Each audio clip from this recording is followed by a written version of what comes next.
Opa, tudo bom? Para quem não me conhece, meu nome é Cristiano, eu sou um estudante de medicina, eu estudo na Univille, que é a unidade da região de Joinville, aqui em Santa Catarina, e hoje vai ser meu primeiro vídeo de uma série de vídeos que eu vou fazer explicando o corpo humano. O motivo de eu estar fazendo esses vídeos, primeiro, que é para me obrigar a estudar e a revisar esses assuntos, né, que sempre é bom dar uma revisada, e outro é para poder ensinar outras pessoas que querem ou aprender pela primeira vez, ou dar uma revisada, ou até mesmo uma aprofundada nesses assuntos que são básicos, mas são muito importantes para quem trabalha na área da saúde, certo? Então vamos começar. Primeiro eu quero introduzir para vocês um raciocínio muito importante para a base do que eu vou passar para vocês, que é todo o sistema circulatório do corpo humano. Vocês já pararam para pensar o quanto a gente precisa de energia?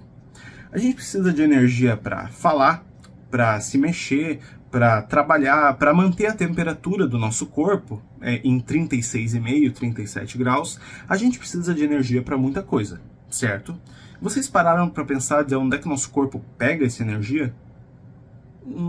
Tem uma ideia mais ou menos, mas não é tão encaixada, certo? A energia, ela vem de várias formas. Ela vem como energia eólica, energia cinética, energia elétrica. Temos várias formas de energia, certo? O nosso corpo, ele utiliza energia chamada energia química. Mais precisamente, a energia na forma de adenosina trifosfato, a famosa molécula chamada ATP. A gente utiliza dessa energia em todas as células do nosso corpo para executar as determinadas funções. Pensar, olhar, se mexer, trabalhar, gerar calor, etc. Agora, pensa comigo, onde é que a gente tira esse ATP? Porque ATP, adenosina trifosfato, é constantemente consumido por todas as células do nosso corpo. Então, a gente precisa de muito ATP, certo? Certo.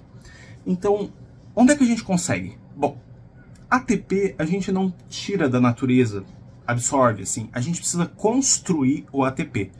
Porém, a gente tem muita sorte de que para construir ATP, que consequentemente vira a energia que a gente utiliza para fazer de absolutamente tudo no nosso corpo, ele consiste de dois ingredientes muito simples, muito básicos. O primeiro ingrediente, eu vou botar uma tabelinha aqui para simplificar as coisas, para simplificar a explicação. O primeiro ingrediente é glicose, mais conhecido popularmente como açúcar. De onde é que a gente consegue glicose, açúcar, enfim? Bom, isso aí já é meio óbvio, né? A gente consegue dos alimentos da nossa alimentação. Para ter energia, consequentemente, a gente precisa de alimentos o tempo todo. Essa parte aí já está batida, certo? O segundo ingrediente é oxigênio. Com esses dois ingredientes, alimento e oxigênio, glicose e oxigênio, passa por uma série de processos químicos extremamente complicados, chamado glicólise, ciclo de Krebs e fosforilação oxidativa. E depois nós temos então a formação da nossa querida ATP, energia, que vai ajudar a gente a efetuar todas as nossas tarefas, e de resto, de lixo dessa reação, nós temos o CO2, o dióxido de carbono. Então, a forma com que a gente consegue a glicose, o alimento, é bem óbvia, certo? A gente come, pronto, está resolvido. De onde é que a gente tira o oxigênio? Bom, do ar? Será? Vamos ver. Essa tabela aqui mostra a composição do ar ao nosso redor. 78% desse ar é nitrogênio. E vocês não viram naquela reação nenhuma coisa de nitrogênio, certo? 20% é oxigênio. Opa, tá aí um lugar consistente onde a gente sempre pode tirar oxigênio, certo? O ar. Então faz sentido a gente pegar esse oxigênio do ar, certo? Agora, vocês já perceberam que o ar ele não entra espontaneamente no nosso corpo? A gente precisa trazer ele para o nosso corpo, a gente precisa inspirar ele. Como é que a gente faz isso? Bom, aqui eu trago para vocês outra fotinha. Essa foto, em vermelho aqui, nós temos bem evidente um músculo enorme do nosso corpo chamado diafragma. O diafragma, mostrando agora nessa outra foto, quando ele contrai, a gente tem a inspiração, que pega o ar que está ao nosso redor e joga ele para dentro do nosso corpo. com essa trazida de ar, nós temos aqueles 20% que são oxigênio, que daí a gente vai utilizar em toda aquela reação para formar ATP, certo? Bom, certo e não certo. Primeiro, vocês já pararam para pensar que através da inspiração a gente trouxe o oxigênio só para os nossos pulmões? E tá bem limitado esse oxigênio, afinal de contas a gente precisa de oxigênio e açúcar para formar energia para todas as células do nosso corpo, ou seja, até a ponta do dedo do pé, a ponta do dedo, bem no olho, bem na retina, tudo, a gente precisa de oxigênio em todas as partes do nosso corpo. E se a gente parar a explicação aqui, o oxigênio chegou só até o pulmão, certo? Bom, e se existisse uma forma da gente circular esse oxigênio pelo corpo todo? Aí cria-se a necessidade de um sistema circulatório, certo? E como é que a gente faz isso? Bom, eu trago agora uma outra fotinho para vocês e essa foto é bem interessante. Esses disquetes, esses disquinhos aí que vocês estão vendo na foto, são chamadas de hemácias. As hemácias estão presentes no nosso sangue. E o que acontece? As hemácias, elas são um composto que existe em bilhões de unidades no nosso sangue. E o que acontece? As hemácias, elas contêm hemoglobina, que é uma proteína que é capaz de agarrar oxigênio, segurar o oxigênio e soltar o oxigênio em outras regiões. Então, se a gente pegar esses disquetes, essas hemácias, e circular elas pelo nosso corpo, passando uma vez, dando oxigênio para elas e fazer elas entregarem o oxigênio para cada uma das células do nosso corpo, isso começa a fazer bastante sentido, certo? Então tá, antes de começar a explicar mais a fundo o sistema circulatório, existem dois conceitos muito básicos que eu preciso que você entenda para eu poder fazer a explicação ficar mais simples. O primeiro conceito eu vou trazer agora uma outra fotinho, é o conceito da diferença entre veia e artéria. Muita gente acha que veia é todo vaso que carrega um sangue sem oxigênio e artéria é todo vaso que carrega sangue com oxigênio. Mas esse conceito está completamente errado. Então vamos explicar melhor. Veia é todo o vaso, é toda a encanação, tubo, da forma que você queira chamar, mas o termo técnico certo é vaso sanguíneo. Veia é todo vaso sanguíneo que vai até o coração. E artéria é todo vaso sanguíneo, tubo, que sai do coração. Com você entendendo isso, fica muito mais fácil explicar a base do sistema circulatório inteiro. Então agora vamos para outro conceito que eu preciso que vocês entendam, que é a diferença entre sístole e diástole.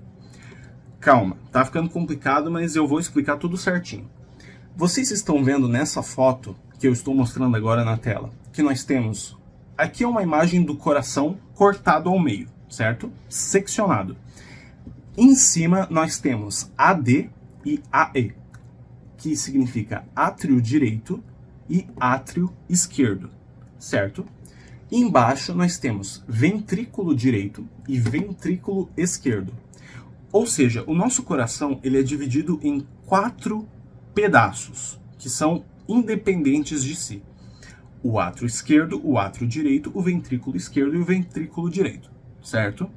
A diferença entre sístole e diástole é o seguinte: na sístole, o ventrículo esquerdo e o ventrículo direito se contraem, ou seja, eles fazem força, e o átrio esquerdo e o átrio direito relaxam.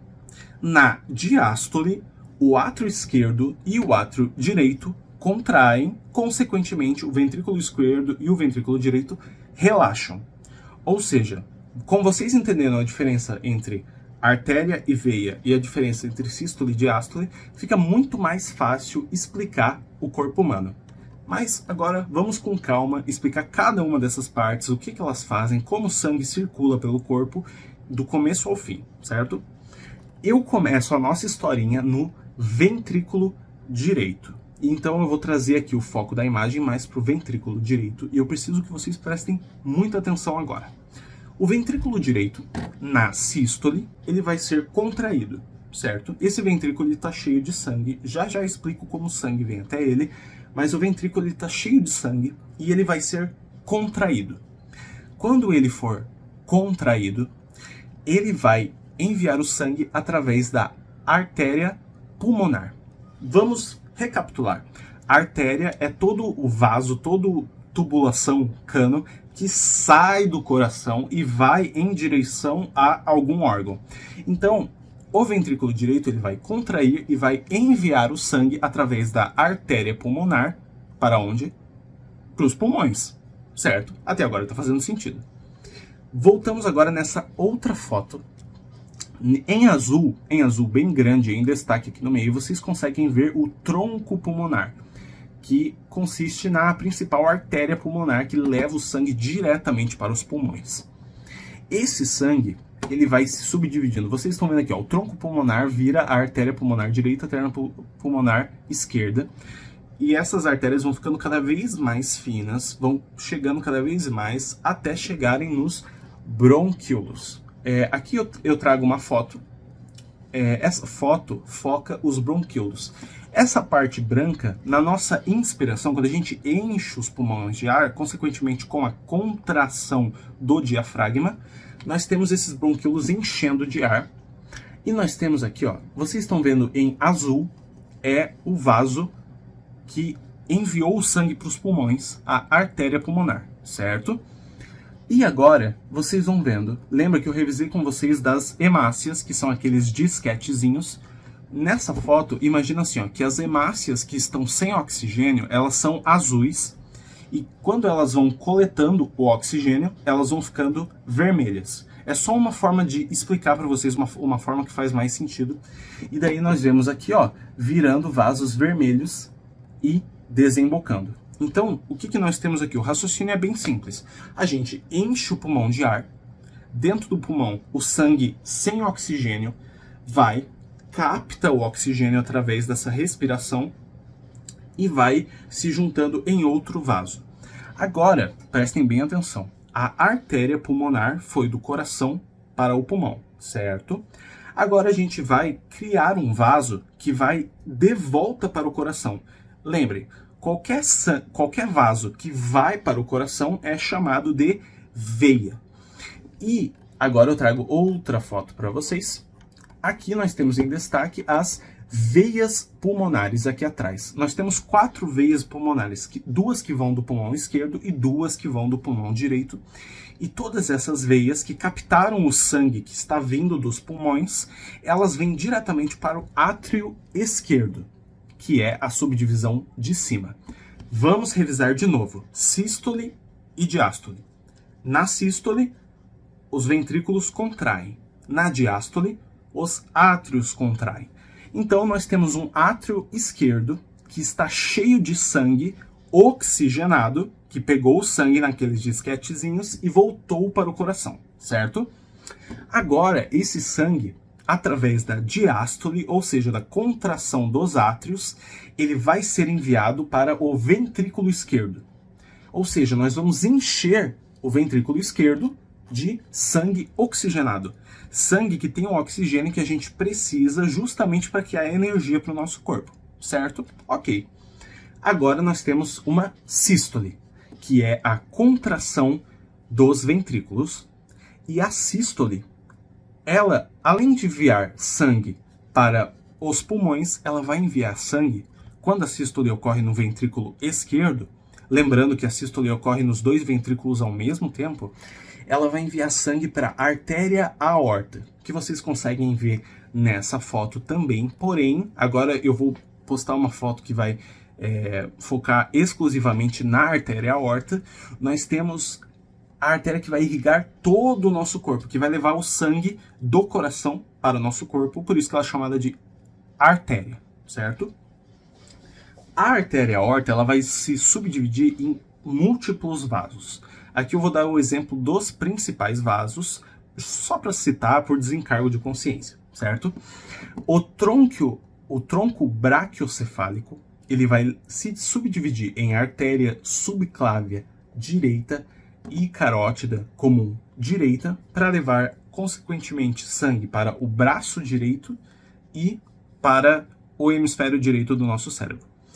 E nós temos também, agora, outras subdivisões da artéria aorta, a artéria carótida comum esquerda e a artéria subclávia esquerda, que vão levar, respectivamente, sangue para o hemisfério esquerdo do nosso cérebro e para o braço esquerdo.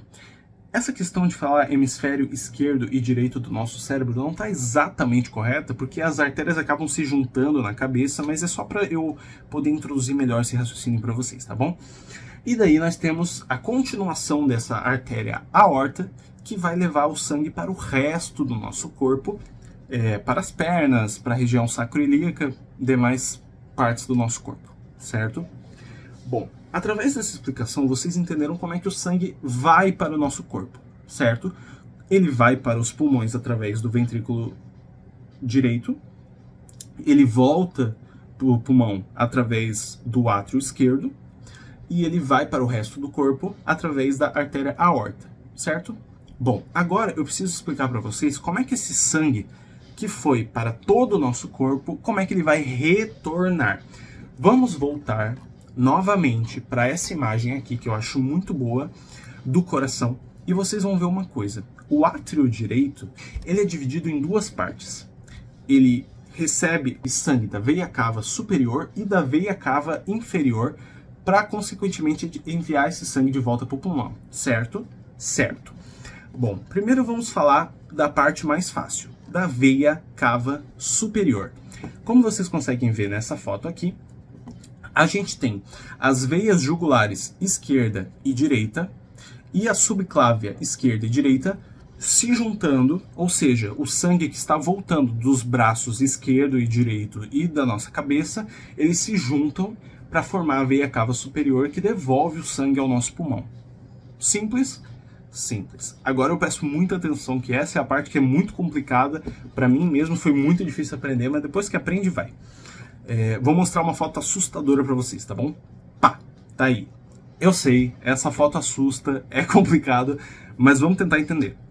Primeiro de tudo, nós temos que entender uma função muito básica do fígado. O fígado merece uma aula por si só, ele tem mais de 500 funções, mas para simplificar, digamos que o filtro é uma grande fábrica de enzimas, fábrica de metabolização do nosso corpo, que vai proteger a gente das toxinas que a gente vai ingerir, enfim, o fígado tem muitas funções, mas uma coisa que é muito importante entender é que o fígado precisa que muito sangue passe por ele. E como é que a gente faz isso? Bom, vamos focar aqui em uma coisa muito interessante. Todo o sangue que vem do nosso intestino, do nosso trato gastrointestinal, ou seja, do esôfago, do estômago, do intestino, do cólon, do reto, todo esse sangue precisa passar primeiro pelo fígado. Ou seja, se vocês darem uma olhada aqui, nós temos a veia porta. Vocês já devem ter ouvido falar na veia porta, mas enfim. Toda a drenagem do nosso trato gastrointestinal primeiro passa pela veia porta. Depois, da veia porta, ela vai diretamente para o fígado, auxiliando em todo esse sistema de metabolização e enfim. Depois de passar pelo fígado, a gente tem a união da veia porta com a veia que vem das veias ilíacas esquerda e direita, ou seja, as veias que vêm das nossas pernas, para formar a veia cava inferior. Ficou confuso? Ficou. Mas se vocês quiserem dar uma revisada nessa anatomia, que realmente eu considero a parte mais complicada do nosso corpo, eu recomendo vocês darem uma olhada em livros de fisionomia, ou Guyton, assim, é muito interessante. Ou Netter, desculpa, que é a referência padrão ouro em questão de fotos de anatomia, porque realmente é uma parte bem complicada de se estudar, mas eu espero que o básico da veia cava inferior vocês tenham entendido, certo? E agora eu trago para vocês um GIF animado, uma animação explicando toda a movimentação do nosso corpo. Então vocês estão vendo aqui, por vezes, a sístole e a diástole. A sístole, a contração das duas câmaras inferiores do coração, e a diástole, a contração das duas câmaras superiores do coração. Agora que a gente falou de toda a circulação do nosso corpo, eu convido vocês a pensar em uma coisa. É muito trabalho para o coração, certo? Ele não para durante toda a nossa vida e é um músculo que fica se exercitando constantemente. Vocês não pararam para pensar que o coração precisa de energia? É meio óbvio, certo? Mas de onde é que vem o sangue que alimenta o coração? Às vezes a gente pode pensar que vem diretamente da absorção dos ventrículos e dos átrios. Não? Não. Esse conceito está totalmente errado e explicando esse conceito é legal porque a gente pode também explicar prontamente o conceito de infarto. Então vamos voltar para a explicação aqui. Eu trago uma outra foto para vocês. Prestem bastante atenção nessa foto, que ela é bem complicada, mas depois que vocês entendem, vai ser bem interessante. Então vamos lá. Nessa foto, nós temos a vascularização do coração. E como é que funciona? Vocês lembram que eu falei para vocês que durante a sístole, o sangue envia, o coração envia o sangue através da artéria aorta para o resto do corpo? Certo? Certo. Porém, quando o coração termina de enviar, vocês concordam comigo que quando você assopra todo esse volume sanguíneo, ele não vai dar uma regurgitada? Assim, ó, você empurrou e quando você para de empurrar, esse sangue ele não vai acabar voltando? Bom, o nosso corpo meio que se aproveitou dessa regurgitação, ó, ele enviou e daí vai voltar pela gravidade, e justamente na válvula que impede essa regurgitação, que são as cúspides cardíacas, desculpa, me enrolei. Essas válvulas, elas fecham, porém elas possuem aberturas justamente para que esse sangue que volte depois, consequentemente na diástole, que esse sangue ele possa retornar e ir justamente através das artérias coronárias, que fazem uma coroa ao redor do coração, daí que vem esse nome, para irrigar todo o coração. E justamente quando essas coronárias são obstruídas, não conseguem irrigar o coração, que daí nós temos o infarto e daí nós temos a morte súbita, enfim, conhecido por vários termos, certo?